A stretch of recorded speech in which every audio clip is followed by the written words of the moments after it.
every Friday at 8 p.m. Live from New Delhi, you're watching DD India, India's voice to the world. This is News Hour. My name is Mark Lynn. Namaskar. Let's give you the headlines. Amid allegations of rigging by Imran Khan's party, the PTI, Nawaz Sharif-led party PMLN is poised to emerge as the largest party in the Pakistan National Assembly polls conducted on Thursday. At least 9 people are killed in sporadic violence during voting. A white paper is issued by the Modi government, and it says that the 10 years of the UPA rule from 2004 to 2014 was a lost decade. India ends free movement regime along Myanmar border with immediate effect. The Indian citizens advised to leave Myanmar immediately amid worsening security situation in the Rakhine state. Israeli Prime Minister Netanyahu calls Hamas delusional and renews pledge to destroy the group. Hamas offers to release all hostages if Israeli troops withdraw from Gaza. In football, India win the South Asian Football Federation Under-19 Women's Championship 2024, defeating Bangladesh in Dhaka.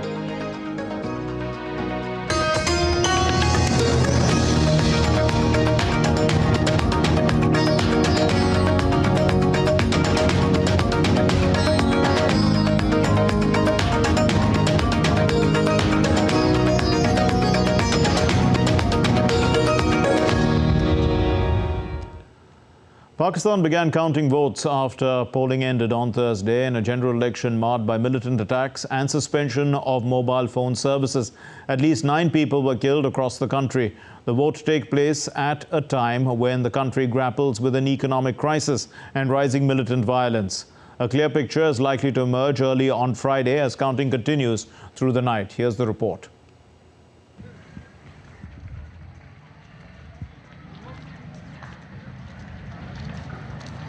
Pakistan went to the polls on Thursday. The election took place for seats in the federal legislature, called the National Assembly, and 4 provincial legislatures. There are 128 million Pakistanis eligible to vote in a population of 241 million. Polling took place from 8 in the morning to 5 in the evening. Pakistanis cast their ballots even as mobile phone services were temporarily suspended across the country and some land borders were closed to maintain law and order. The mobile phone networks have been shut since 7 a.m. in the morning and all voters are exasperated. They were worried that everything will run on social media, so they have shut down the networks. All of us are irritated because of this, as well as the chaos in the polling booths. The country's jailed former Prime Minister Imran Khan's party, PTI, uses social media to reach out to voters. Khan was barred by a court from holding political office last year. Restrictions likely limited the PTI's ability to compete with rivals.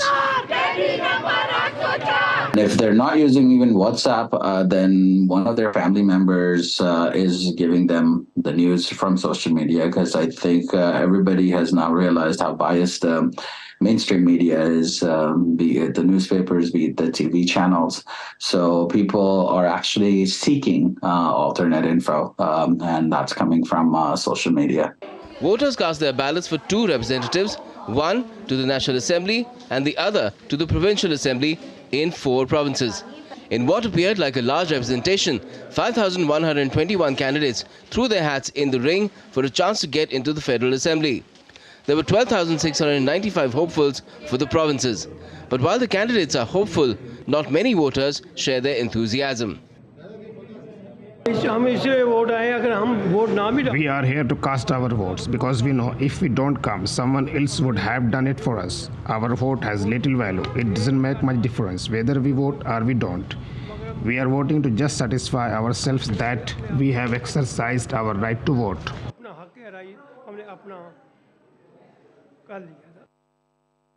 Unofficially, clear trends would be available by early Friday morning. Apart from Imran Khan's PTI, the 2 major political parties, the PMLN and PPP, have both been in government separately and together. But the will of the people has more often than not been overpowered by the will of the army.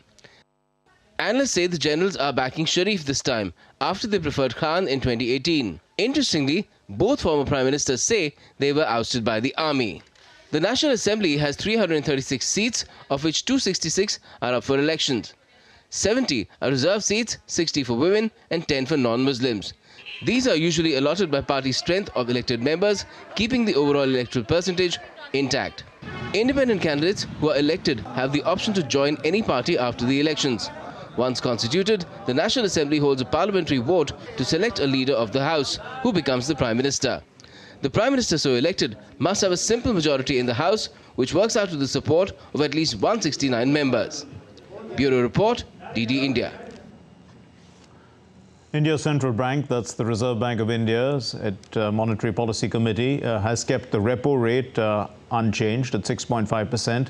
It's also decided to remain focused on the withdrawal of the accommodative stance. After a detailed assessment of the evolving macroeconomic and financial developments and the outlook, the Monetary Policy Committee, that is MPC, decided by a 5-to-1 majority to keep the policy rate unchanged at 6.5%.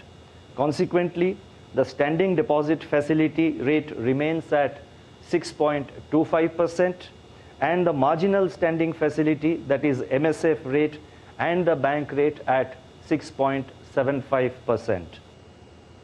And the RBI Governor Shaktikanta Das also said that India's real GDP growth for the current financial year ending in March 2024 is pegged at 7%.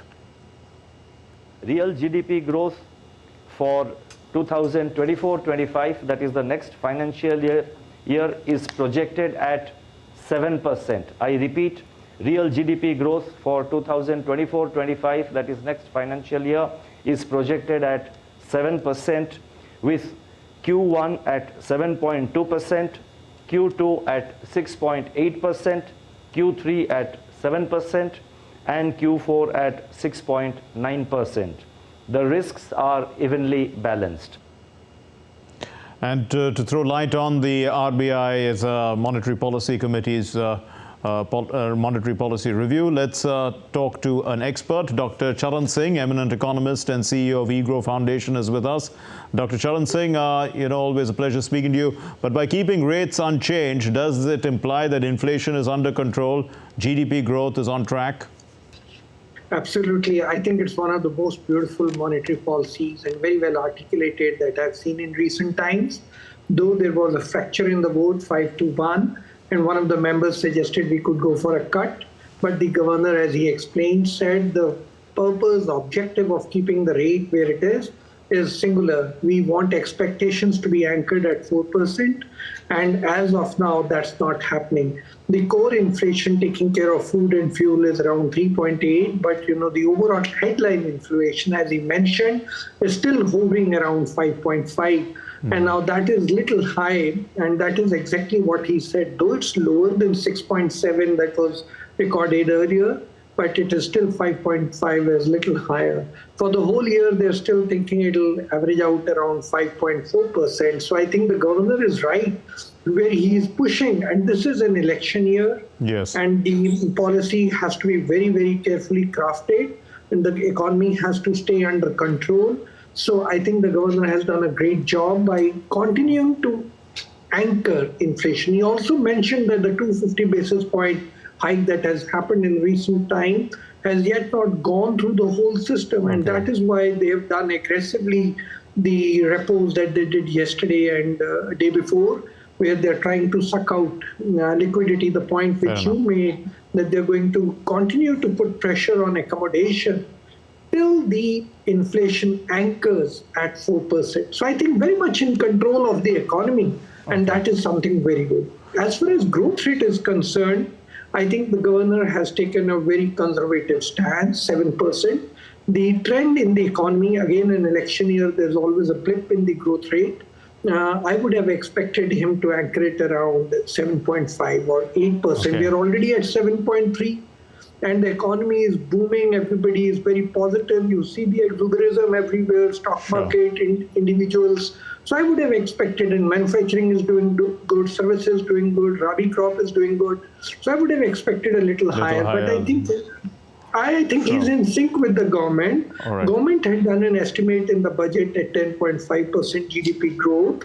They're trying to bring down inflation. So when he's anchoring at 7%, he's trying to sync with the government. But as 7.3 surprised everyone, I'm sure we are in for a very pleasant surprise in the Q4. year. Okay, yes, indeed. Dr. Charan Singh, also, what does this mean, for the common person in terms of loans with flexible interest rates?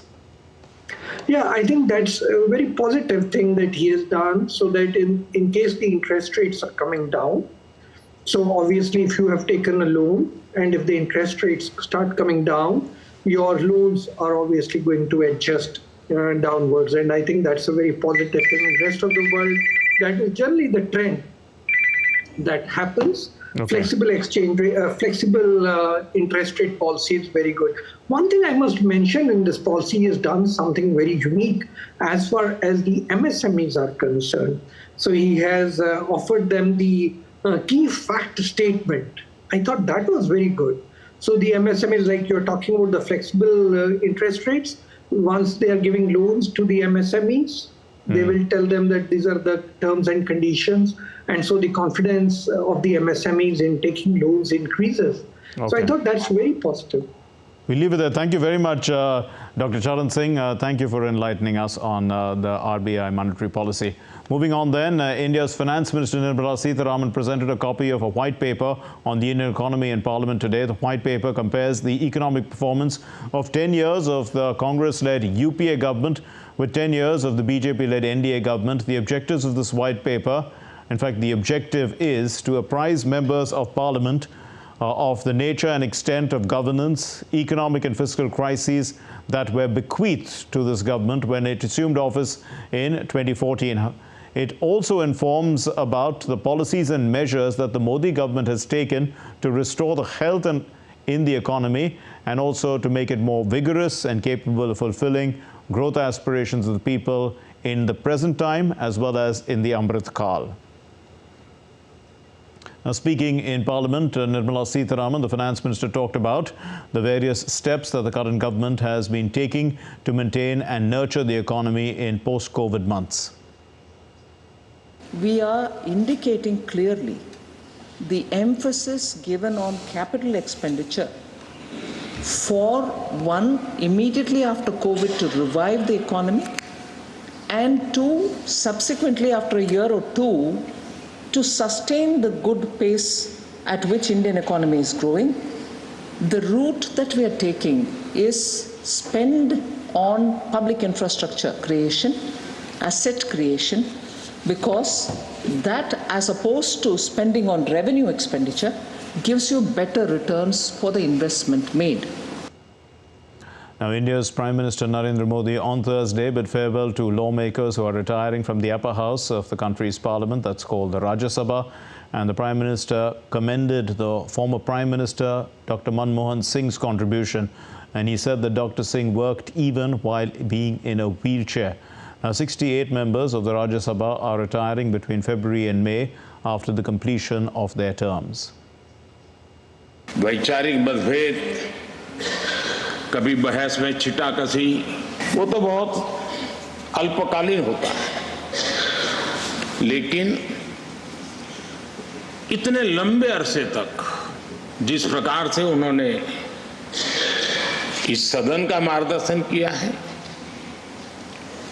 देश का मार्गदर्शन किया है, वो हमेशा हमेशा जब भी हमारे लोकतंत्र की चर्चा होगी तो कुछ माननीय सदस्यों की जो चर्चा होगी उसमें माननीय डॉक्टर मनमोहन सिंह की योगदान की चर्चा जरूर होगी. And still to come here on DD India News Hour, we'll be getting expert comments on what the elections mean for Pakistan. No more free border crossing into Myanmar for 16 kilometers. The free movement regime has ended. India's EAM Jaishankar will be attending the 7th Indian Ocean Conference in Perth on Friday.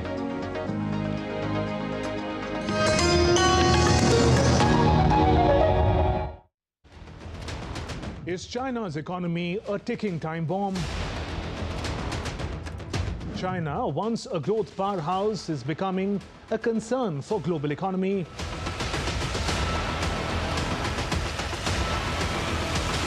I connect the dots to get the full picture. Watch Connecting the Dots every Friday at 8 p.m. IST on DD India. Is telepathy real or fiction? Could it soon be a reality? Imagine controlling your world with your mind.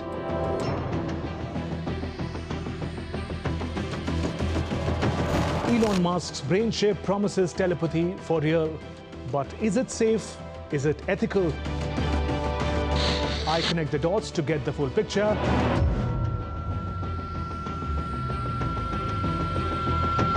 Watch Connecting the Dots every Friday at 8 p.m. IST.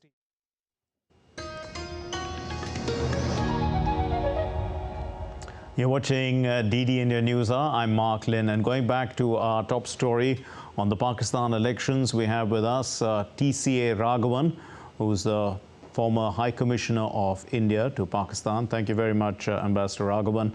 Now, if we just ask a simple question, is this election even democratic in Pakistan? I mean, would you consider it free and fair?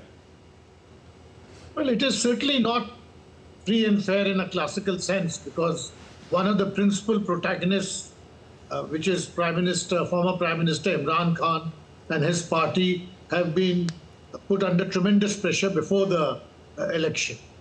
But it's useful to recall that a similar situation existed in the last election in Pakistan in 2018, when another former Prime Minister, Nawaz Sharif, faced a similar situation. So certainly the election is far from perfect, but nevertheless, it is a vast exercise of probably about 140 million people voting. And to some extent, it will reflect ground level political realities. But if we, I mean, most pundits are pointing to a potential Nawaz Sharif government. Would that help ease ties with India? It may. There are a number of other imponderables involved, but the former Prime Minister Nawaz Sharif, one thing on which he has been very consistent for at least a quarter of a century is that it is in Pakistan's core self-interest to have better and more stable relations with India. So I think a change at the top reflecting this view will be helpful in possibly loosening the current impasse which exists in India-Pakistan relations for the past 3 or 4 years. But there are a number of other imponderables, because the question will always be how strong a mandate will Prime Minister, if he becomes Prime Minister, Nawaz Sharif, have to implement such a program? What is the approach of the government of India to this? And also other factors, regional factors and international factors. But I would say, on the whole, given his past track record, it would be certainly a change for the better if there is a government headed by Prime Minister Nawaz Sharif or reflecting his views. The Pakistan Tehreek-e-Insaf was making active use of social media, and we see now social media being banned. We saw it banned during the voting. How much does social media help democracy in Pakistan, you think, I mean, over the years since it's being used? Well, you know, a considerable section of the electorate in Pakistan are very young voters, and much as in India, they use and rely on social media and social media messaging a great deal for forming their views and their opinions. So yes, it is important, and because former Prime Minister Imran Khan's party faced a great deal of pressure, to some extent its ranks were decimated, the top leadership was arrested, they moved in a sense underground into the social media channels and used social media to make up for what they could not do above board because of the pressures they were facing. So I would say yes, the use of social media in this election is a prominent feature, but it is part of a general trend across the world and in South Asia in particular, that much more of the political process now relies on the internet and on social media. Is it possible, Ambassador Raghavan, for for a people's government, I mean a real people's government, to bring the army under control? Are the people and institutions getting more powerful? Let's say, I mean, as social media is getting more powerful, are the people and institutions, democratic institutions, getting more powerful? Well, in my assessment, civil society in Pakistan is certainly becoming more powerful and more influential. We have seen how in the last decade, how significant a factor Pakistan media has become, social media has become. To some extent, the judicial system in Pakistan has also acquired a certain space and a certain autonomy for itself, and it acts as a player. So all these are positive changes. But I think we should not forget that in Pakistan, the military has a certain structural position, and that position is not easily going to be changed. Okay. We shouldn't look at Pakistan necessarily from an Indian perspective or from a Western democratic perspective. It's useful to look at Pakistan from the point of view of other templates, for instance, like in Myanmar or in Thailand or indeed in other countries where the military has a certain structural position in the polity, and that's not going to change very quickly. Okay. The economy we know is debt-ridden, hence, IMF, China, important donors might have a greater say than the people do. So what would the main priority be for the new government? I think attending to the economic situation certainly is going to be a principal priority for whichever party forms the government, because the economy is in a very, very precarious state. The second major priority for the government would be attending to the national security situation, because there the terrorism issue, the kind of terrorist attacks which we have seen in the past 2 or 3 months, all of these mean that that is an issue which cannot be ignored, and it has to be attended to on a very urgent basis. Overall, I would say the new government has a pretty major portfolio of domestic issues to attend to, and the economy and the internal security situation would certainly top that list quite easily. We leave it there. Thank you very much, Ambassador T.C.A. Raghavan, former Indian High Commissioner to Pakistan. Thank you for enlightening us on the situation. India on Thursday suspended the free movement regime along the Myanmar border with immediate effect. The free movement regime had allowed citizens from either nation to cross the border and travel up to about 16 kilometers into each other's territory without documents like passports or visa. India's Ministry of External Affairs has also advised our citizens, Indian citizens in Myanmar's Rakhine state, to leave immediately. As Myanmar's military junta battles to contain pro-democracy protests, the ground situation remains dire. Amid a deteriorating security situation in Myanmar, India has advised its citizens not to travel to Myanmar's Rakhine state. Myanmar में वहाँ पर भी स्थिति थोड़ी चिंताजनक है जहाँ तक सुरक्षा का बात है, और हम लोगों ने कल एक एडवाइजरी निकाला था। जो हम लोग वहाँ पर हमारे नागरिक हैं उनको हम कह रहे हैं कि आप वहाँ से निकल जाएं, और जो हमारे नागरिक वहाँ जाना चाहते हैं उनको कह रहे हैं, उनसे हमारी ये गुजारिश है कि आप लोग वहाँ ना जाएं क्योंकि वहाँ की स्थिति नाजुक है। While India's Home Ministry on Thursday recommended the immediate suspension of free movement regime, that's FMR, between India and Myanmar, India's Home Minister Amit Shah wrote on social media platform X that it's Prime Minister Narendra Modi's resolve to secure our borders. The Ministry of Home Affairs has decided that the free movement regime between India and Myanmar be scrapped to ensure the internal security of the country and to maintain the demographic structure of India's northeastern states bordering Myanmar. Since the Ministry of External Affairs is currently in the process of scrapping it, MHA has recommended the immediate suspension of the FMR. In January this year, India's Home Minister Amit Shah had said that the government will secure the India-Myanmar border with barbed fencing.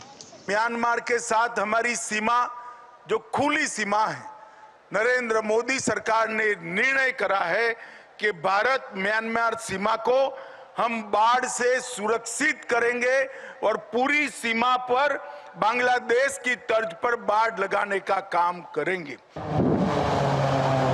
The constant fighting between Myanmar army and rebel Arakan army across the border has caused many residents to leave their homes for safety. Members of Myanmar's different forces have also taken refuge in Bangladesh.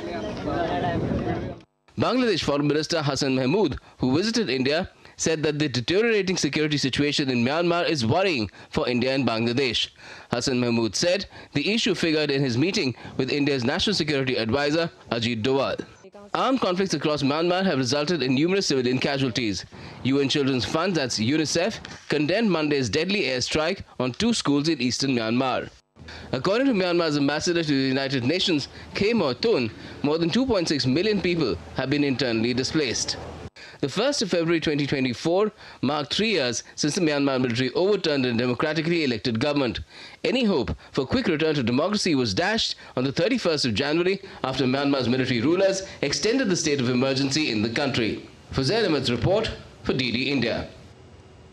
India's External Affairs Minister Subramaniam Jaishankar will attend the 7th Indian Ocean Conference meeting during his visit to Perth in Australia on Friday. The minister will address the inaugural session of the conference along with the Sri Lankan President Ranil Wickremesinghe, Australia's Foreign Minister Penny Wong and Singapore's Foreign Minister Vivian Balakrishnan. The 7th edition of the Indian Ocean Conference is being held on the 9th and the 10th of February. The theme for this year is towards a stable and sustainable Indian Ocean. The Indian Ocean Conference is a flagship forum for countries in the Indian Ocean region, organized annually by India's Ministry of External Affairs in association with the India Foundation. 9 और 10 को ये conference Perth शहर, Australia के Perth शहर में होगा। हम लोग का समझ है कि करीबन 22 देशों से मंत्री डेलीगेशन लेके आ रहे हैं। उसके अलावे श्रीलंका के राष्ट्रपति भी रहेंगे वहाँ पर। उसके अलावे कई एक और ऑस्ट्रेलिया की फॉरेन मिनिस्टर, उसके अलावे और भी लोग हैं जो वहाँ पर रहेंगे। हर जितने मुद्दे हैं जो इंडियन ओशन को लेकर जो मुद्दा है, सारे मुद्दों पर बातचीत होगा। Responding to India and China's trade reaching record levels in 2023, the spokesperson of the Ministry of External Affairs said that the countries continue to engage in core issues of peace and tranquility on the border, where military and diplomatic level engagements continue to be part of the process. We continue to engage with China on our core issues, that is peace and tranquility on the border. That is also how do we take forward the resolution of problems that we have in the Western sector on the line of actual control. We do have engagements at the military to military level and at the diplomatic level, and that is where things stand. Israel's Prime Minister Benjamin Netanyahu has made it amply clear that Hamas's response to a ceasefire proposal backed by Israel and the US is not acceptable. However, diplomatic parleys continue, and the US Secretary of State Anthony Blinken sees scope for progress and is hopeful also of an agreement between the two factions. Here's more. Israel's Prime Minister Benjamin Netanyahu has rejected Hamas's latest offer for a ceasefire and return of hostages held in Gaza Strip. Hamas proposed a 4.5-month-long ceasefire during which all hostages would be freed. Israel would withdraw its troops from Gaza and an agreement would be reached to end the conflict. Calling Hamas's position delusional, Netanyahu rebuffed Hamas's demand and renewed his pledge to destroy the group. Peace and security require total victory over Hamas. We cannot accept anything else. Can you imagine what will happen if we don't have total victory? Hamas leaders have already pledged they'll repeat the October 7th massacre over and over and over again. No nation can accept that. We certainly won't. Without total victory, Iran and its terror proxies, Hamas, Hezbollah, the Houthis, and others, will be emboldened to subvert moderate states in the Middle East. They'll threaten the entire free world. Only total victory will prevent that. And total victory is within our reach. U.S. Secretary of State Anthony Blinken, who has been engaged in hectic diplomatic parleys crisscrossing West Asia, he said that Hamas's proposal for a Gaza ceasefire has clear non-starters, but it leaves space for an agreement to be reached. What I can tell you about these discussions is that while there are some clear non-starters in Hamas's response, we do think it creates space for agreement to be reached, and we will work at that relentlessly. until we get there. Meanwhile, Jordan's King Abdullah embarked on a tour to the West on Thursday. He's set to meet US President Joe Biden and other top congressional leaders and politicians and also other Western leaders to press for a ceasefire in Gaza. On the other hand, a Hamas delegation arrived in Cairo for discussions on a potential ceasefire with Israel. A Qatari delegation is also due to arrive in Egypt to begin a lengthy and in-depth discussion to bridge the gap between the two factions. Now it is to be seen whether a middle ground can be reached to move the process on or not. Bureau Report, DD India. Still to come here on DD India News Hour. Radioactive water leaks from Fukushima plant. The BRO clears snow on crucial road link in Sonmarg in Jammu and Kashmir.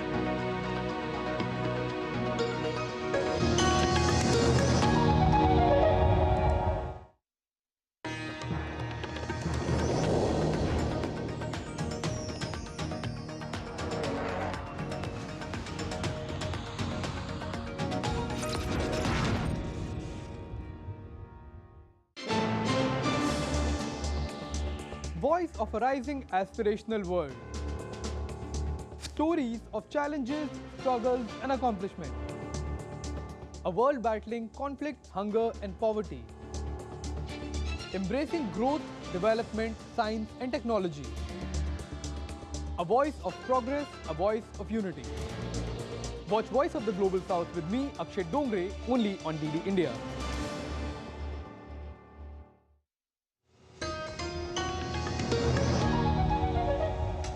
You're watching DD India News Hour. I'm Mark Lynn.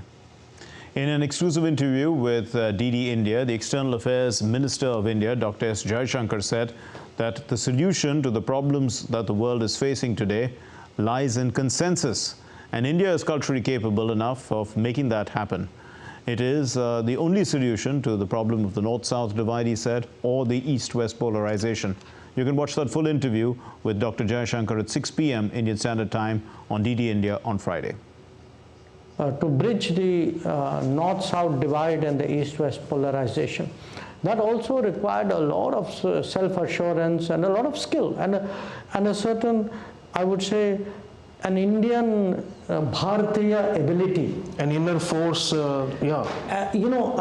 almost I would say a kind of a cultural ability to get everybody around the table and create that kind of Sarvasahmati, which actually, we saw in the G20. And I think, it's just not me saying it. If you ask people in the world, I think most people were really very impressed, almost amazed by the fact that we were able to pull it off.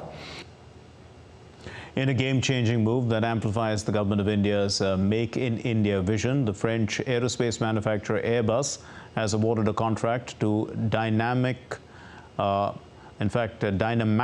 Technologies as India. It's an Indian firm for the production of A220 family aircraft doors. The announcement was made at an event which was attended by the Union Civil Aviation Minister Jyotiraditya Scindia and others. And speaking at that event, the minister said that it's a golden day for the Indian civil aviation sector.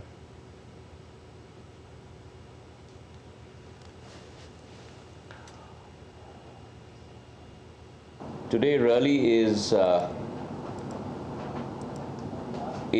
golden letter day in the journey of civil aviation in India. Today is a day that not only marks the coming together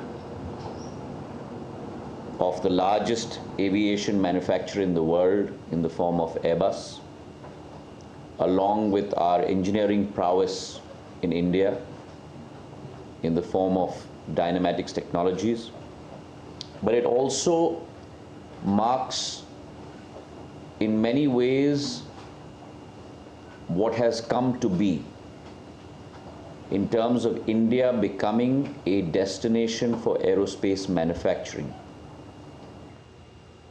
And let's take a look now at other stories making the news. The Chief Minister of the Indian state of Goa, Pramod Sawant, presented a revenue surplus budget of $3.3 billion for the financial year 2024-2025, with no additional taxes being imposed on the citizens of the coastal state. A substantial blaze erupted at a cardboard manufacturing facility situated within the Bulandshahr industrial area in the Indian state of Uttar Pradesh. Prompt intervention by fire tenders effectively quelled the fire, with no casualties being reported. The Indian Border Roads Organization started snow clearance operations between Ranga and Dumali in Sonmarg. This is in the Indian Union Territory of Jammu and Kashmir. The crucial road link is important for connectivity in the region. A cabinet meeting was chaired by India's Prime Minister Narendra Modi, and it has approved the Parliamentary Matsya Kisan Samriddhi Sahayojana. Now, the Prime Minister MKSSY, it's a central sector sub-scheme under the Parliamentary Matsya Sampada Yojana for the fisheries sector and micro and small enterprises, and it envisages an investment of over 6,000 crore rupees in the next 4 years. जो aquaculture infrastructure development fund है, इसको 3 वर्ष आगे के लिए और मंजूरी दे दी गई है, यानी कि अब 2023 की बजाय अब इसको 2026 तक मंजूरी मिल गई है। और 2018 में इसको मंजूरी जो मिली थी वो 7,522 करोड़ रुपए की मंजूरी मिली थी। अब इसमें एक लाभ और मिलेगा कि जो क्रेडिट गारंटी इसमें उपलब्ध करवाई जाएगी, इससे और लोगों के इसमें बीच में आने की संभावनाएं बढ़ जाएंगी। जो इंफ्रा प्रोजेक्ट के लिए आप बैंकों से पैसा मिलता है, उसमें अब आपको 3% इंटरेस्ट सबवेंशन मिलेगी और लोन का रीपेमेंट 2 वर्ष के मॉरेटोरियम के बाद अब 10 वर्षों में आपको कुल मिलाकर पेमेंट को वापस करना है। अब तक इसमें 91 प्रोजेक्ट्स को मंजूरी दी जा चुकी है जो विभिन्न लोनिंग एजेंसीज के द्वारा हुई है। अब अगले 3 सालों में और लोगों को इसका लाभ मिलेगा। 2023 से 2026 तक इसको जारी रखने का निर्णय किया गया है। The Russian President Vladimir Putin and his Chinese counterpart Xi Jinping engaged in a telephonic conversation on Thursday. While condemning the U.S. interference into the affairs of other countries, the two leaders said that their foreign policy will be aimed at creating a multipolar, fairer world order. They discussed the ongoing conflicts in West Asia and Ukraine. The Kremlin said that the two leaders want to have a close personal interaction but have no plans of official visits to each other's countries as of now. The British Prime Minister Rishi Sunak has refused to apologize for a gender identity jibe at the opposition leader Keir Starmer, and the comment, in fact, has received criticism in the light of the recent tragic murder of a transgender girl. However, political opponents quickly accused him of deliberately exploiting a family's tragedy. Gay's father expressed shock and called for an apology from Sunak. The German Chancellor Olaf Scholz will meet with the U.S. President Joe Biden in Washington on Friday. Scholz said that discussions on Ukraine aid will take center stage during talks between the two leaders. His visit comes after wartime aid for Ukraine was left hanging in the Senate as Republicans blocked a bipartisan border package that had been tied to the funding. We know that Ukraine is defending itself with everything it has, but it needs support to ensure that it can continue to do so. What has been pledged so far by Europe and what has been pledged through the decisions of the US Congress is still not enough. So we need to find a way for us all to do more together. Germany on Thursday sent its powerful air defense warship to join a European Union naval mission in the Red Sea. The mission is scheduled to be launched in mid-February to protect merchant ships from attacks by Houthis. France, France, Greece and Italy are among the countries that will participate in the EU mission. They will be mandated to protect commercial ships and intercept attacks, but not take part in land strikes against the Houthis. More news from around the world now. And the radioactive water has leaked from a device threatening contaminated water at, in fact, it was treating contaminated water at the tsunami-stricken Fukushima Daiichi nuclear power plant. The radioactive water containing 22 billion becquerels of radioactive substances leaked after valves of water treatment equipment were left open during maintenance work. Australia's government has proposed new laws that would give workers the right to ignore calls and messages from their bosses outside work hours.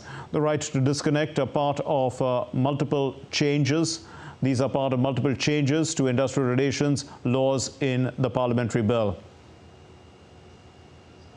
Thousands of revelers gathered in Germany's carnival capital Cologne on Thursday for the start of the carnival season. Despite rain, the revelers seemed unfazed by the wet weather, participating in huge numbers.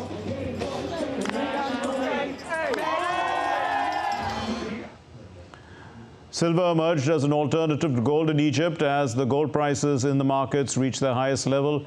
The price of 1 gram of silver more than doubled in a year, but that is far cheaper than gold. And the trend is a measure of an economic crisis in which inflation has been running at more than 30%, and the central bank has allowed the currency to weaken 50% against the US dollar. Wall Street's main indices opened on Thursday flat following earnings reports from Walt Disney and Spirit Airlines, while investors also assessed softer than expected job data and remarks from policymakers on interest rate cuts. The Dow Jones Industrial Average rose 42.09 points, and the S&P 500 opened higher at 1.44 points at 4,993. I beg your pardon, at 49993.62. 49,993.62. Oil India Limited, a government-owned exploration and production company, is considering establishing green hydrogen valleys as part of its energy transition efforts. Additionally, OIL plans to invest bioethanol and conventional renewable energy projects. This is revealed by the firm's chairman and managing director Ranjit Rath in an exclusive interview. Me is Ranjit Rath, the CMD of Oil India Limited, to talk about the India Energy Week and at the same time how the company is going towards transition. Sir, everybody is talking about green energy, everybody is talking about net neutrality. How Oil India is going through the motion, how they are taking up this project? Tapas, thank you very much for having me today. We are having an excellent opportunity-driven, I must say, experience rather, in IW 2024, the IW number 2. Oil India Limited, aligned with the National Zero Carbon Emission Mission, has also got a net zero initiative. We have our target to have net zero by 2040. Sir, also you guys are working a lot when it comes to other aspects, especially the green hydrogen. You guys started a bus also in Assam, if I'm not wrong, taking the green hydrogen project of Prime Minister Narendra Modi forward. How does that work out? See, we are totally aligned with the National Green Hydrogen Mission. Oil India Limited is the first organization to have a green hydrogen pilot plant. We have it in one of our pump station in the pipeline area in Jorhat, where the pilot plant is capable of producing 30 kg per day. You are a major player in India, but you guys are going big outside the country. Tell us your expansion plans, how you are providing India that energy self-sufficiency and energy abundance. See, oil equity overseas is a supply side assurance for the energy security. We strongly believe in it. We today, as we speak, we have 10 assets in 7 countries. We have got a bouquet of assets. One is in exploration stage, some are in developing stage, some are in producing stage. One of the major investment that we have done in Mozambique, where Total is the operator, and we are good investment there, and basis the latest discussions, if the force majeure getting invoked, by end 2027, early 2028, we'll have gas flowing from Mozambique field to India. Much appreciated time. So that was the CMD of Oil India saying that energy security is paramount for them and for the country, and they're working hard to achieve that. With Personaji, this is Tapash Bhattacharya for DD India from India Energy Week in Goa. The 72-hour-long validation exercise between Indian and Saudi Arabian armies is currently underway in the Mahajan ranges near Bikaner. Nadita Daga reports. Here in the semi-arid environment of the Mahajan ranges in the Bikaner district of Rajasthan, the first ever joint exercise Indian and Saudi Arabian armies has taken place, and the validation exercise, which involved house intervention, cordon and search operations, which involved such aspects such as slithering from choppers, casualty evacuation and firing of weapons, which actually resulted in better interoperability between the Saudi land forces and Indian 20th Battalion of the Brigade of the Guards, which is mechanized infantry. And this is the first exercise named Sada Tanseek between India and Saudi Arabia. This will lead to better camaraderie, bonhomie and understanding each other's best practices.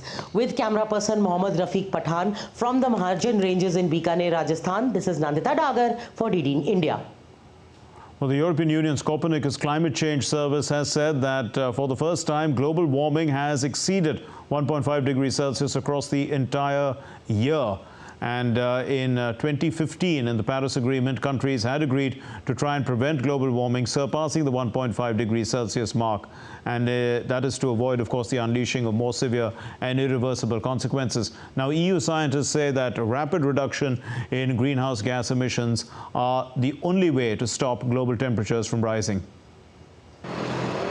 For the first time on record, global warming has exceeded 1.5 degrees Celsius across an entire year. European Union's Copernicus Climate Change Service reported the run of exceptional heat on Thursday, measuring temperatures between February 2023 to January 2024. I often get asked, are you surprised by this? But well, unfortunately, no, we're not surprised. So I've been in this field for more than 30 years. Every decade since 1990 has been warmer than the previous decade. So on these longer time scales, it's very clear the warming. The world also experienced its hottest January on record, continuing a run of exceptional heat fueled by climate change. As per the Copernicus Climate Change Service record from 1950s, last month surpassed the previous warmest January, which occurred in 2020. In 2015, world leaders agreed to keep global warming, quote, well below 2 degrees Celsius and to aim for only 1.5 degrees Celsius. The 2-degree mark is believed to be the tipping point after which many impacts of climate change could potentially become irreversible. This is the 8th month in a row that is the warmest on record for the respective month of the year. The global temperature anomaly for January 2024 was lower than those of the last 6 months of 2023, but higher than any before July 2023. The global mean temperature for the past 12 months is the highest on record. Outside Europe, temperatures were well above average over eastern Canada, northwestern Africa, the Middle East and Central Asia, and below average over western Canada, the central USA and most of eastern Siberia. The world sea surface is also at its highest ever recorded average temperature. Arctic sea ice extent was close to average and the highest for January since 2009. Sea ice concentrations were above average in the Greenland Sea, while below average concentrations prevailed in the Labrador Sea. Antarctic sea ice extent was the 6th lowest for January at 18% below average. Meanwhile, US Space Agency NASA, along with SpaceX, launched its newest satellite, PACE, which will study the exchange of carbon dioxide between the ocean and atmosphere. It will also monitor air quality and assess the Earth's climate. Now, India on Thursday beat Bangladesh in the South Asian Football Federation's Under-19 Women's Championship 2024. India won the championship by a coin toss after a lengthy penalty shootout against the hosts Bangladesh at the Brishishta Shahid Mustafa Kamal Stadium in Dhaka. All 11 players from each side, they converted their penalties in the shootout. And then the on-field referees told both captains that the fate of this match would have to be decided by a coin toss. And that went in India's favor. Unfortunate there for the Bangladeshis, but that's sport. And that's all we have in this edition of DD India News Hour. But let us know your thoughts on the news of the day. Connect with us on Facebook, X, formerly known as Twitter, and Instagram. We'll be back with more news as it breaks here on DD India. My name is Mark Lin. From all of us here in Delhi, thanks very much for watching DD India News Hour. Namaskar.